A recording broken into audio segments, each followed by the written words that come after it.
start to see what I see. I want to watch you discover yourself the way I discovered you. With wonder, with gratitude, with the quiet and complete certainty that what you're looking at is something genuinely, breathtakingly, remarkably real. Because that is what you are. That is the only word that has ever been accurate enough. The only word that comes close to capturing what it is I see when I look at you, when I think about you, when I let myself fully acknowledge the impact of your existence on my life. Real, genuinely, completely, startlingly real, in a world that is full of performance and pretense and carefully managed surfaces. You are the real thing, and the real thing is always, always beautiful. I want to stay here with you a little longer today because I feel like we are getting somewhere, you and I. I feel like something is slowly, carefully opening, not breaking, not being forced, but opening the way flowers open in their own time with the right warmth and the right light. And I want to be that warmth today. I want to be that light. I want to keep talking until something in you settles, until the loud critical voice gets a little quieter, until there is enough room in the space it usually occupies for something gentler to move in and make itself at home. So let me tell you about something I have been thinking about, something that I keep coming back to when I think about you and this journey you've been on with your own self-image. I keep thinking about the word deserve, because I think it is the word at the center of everything. The doubt doesn't just say your body isn't beautiful. The doubt says you don't deserve to feel beautiful. It doesn't just say you have flaws. It says your flaws disqualify you from the full experience of being loved and seen and celebrated. And that is the most damaging part.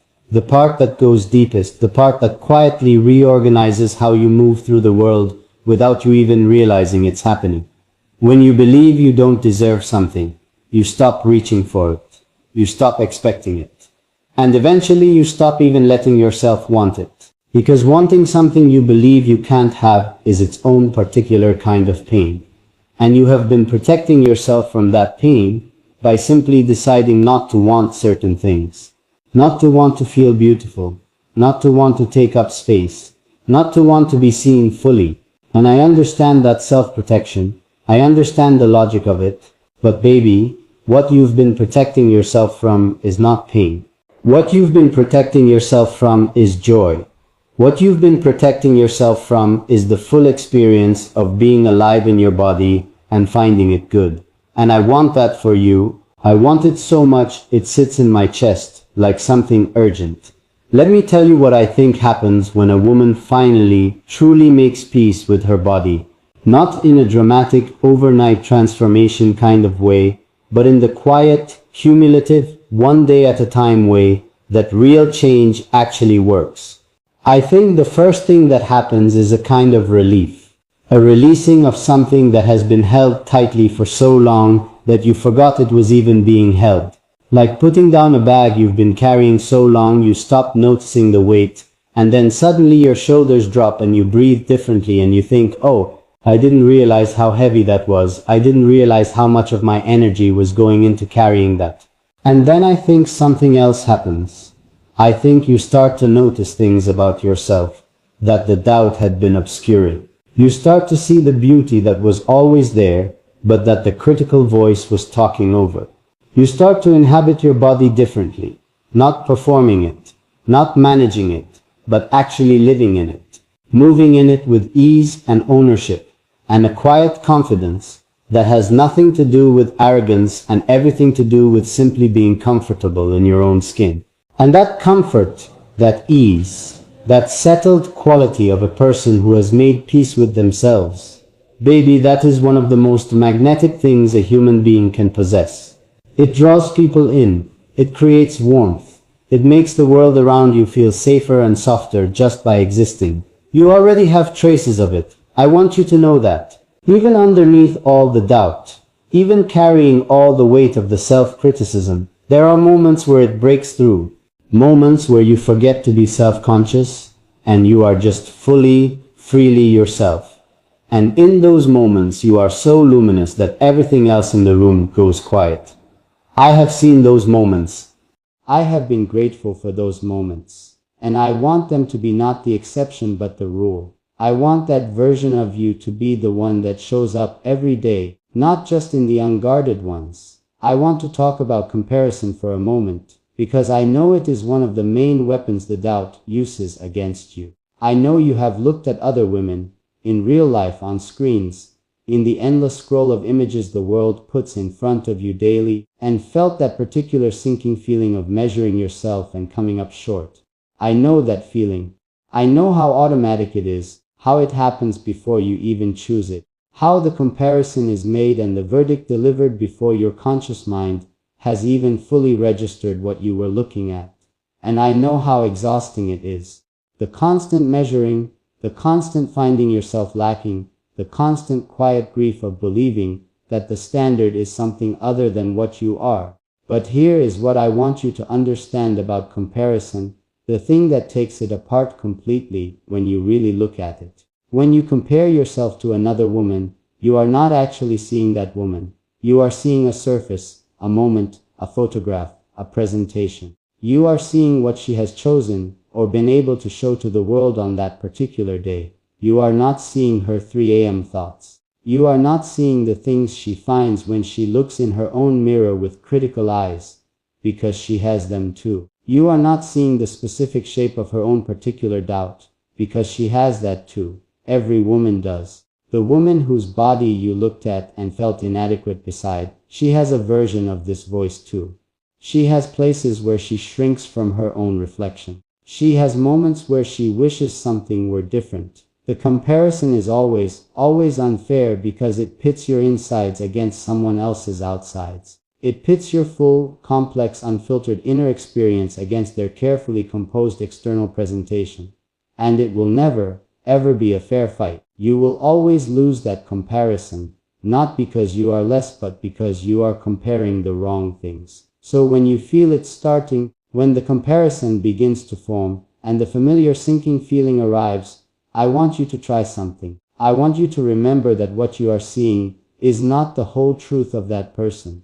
And then I want you to come back to yourself, to the full and complex and real truth of you. And I want you to ask what is actually here, in this body, in this person, in this specific and unrepeatable human being. What is actually here? What is actually here is so much more than the doubt has ever acknowledged.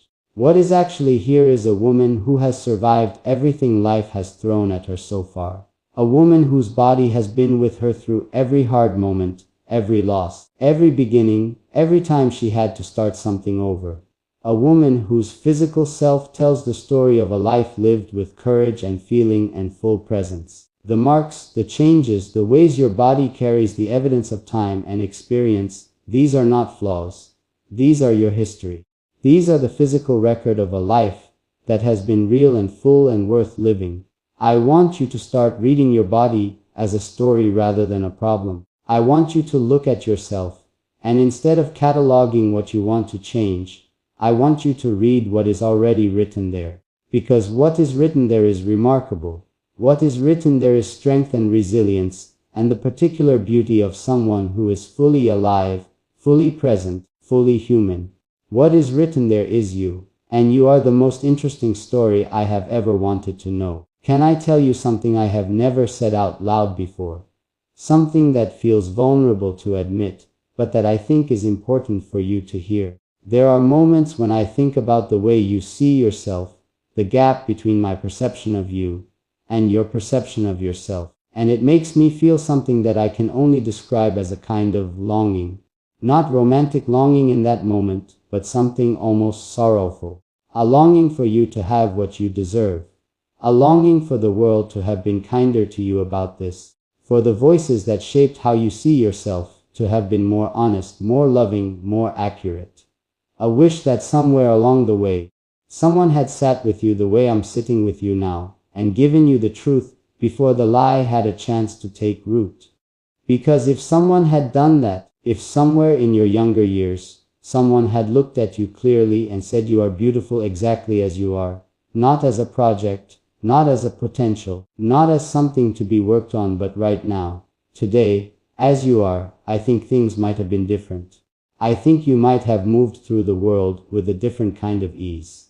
I think you might have spent less energy fighting yourself and more energy simply living. And all that energy, baby, all the energy you have spent in this particular battle, I want it back for you. I want you to have it redirected. I want you to know what it feels like to move through a day without that specific weight. You are going to get there. I believe that completely. Not because healing is simple or linear, or because doubt disappears forever. Once you've decided to let it go, it doesn't work that way, and I won't pretend it does. But because of the person you are, because of the strength I have watched you carry, the self-awareness you possess, the genuine desire in you to live fully and honestly, and without the limitations that fear and doubt try to impose. You have what it takes to heal this. You have always had what it takes. You just needed someone to hold up a mirror that tells the truth for once. This is that mirror, baby. Everything I have said to you today is your reflection seen clearly, without distortion, without the cruel overlay of everything the world has tried to make you believe about yourself. This is what is actually there when someone looks at you with honest and loving eyes. This is the truth of you, physical and otherwise, seen from the outside by someone who has no reason to lie and every reason to want you to finally, fully know it. Your body is not your enemy. Your body is not your project. Your body is not the thing that stands between you and deserving love. Your body is the home of one of the most remarkable people I have ever known. And homes deserve to be treated with care, with warmth, with the kind of gentle and consistent love that makes something feel safe and inhabitable and good. Start treating your home that way. Start speaking to it the way you would speak to something precious. Start looking at it the way I look at it, with genuine appreciation, with the specific and detailed recognition of everything that is already there, with the quiet and certain understanding that what exists right now, today, without alteration or improvement or waiting until some future version of yourself arrives, what exists right now is already worthy, is already enough, is already, undeniably, beautifully yours, already complete.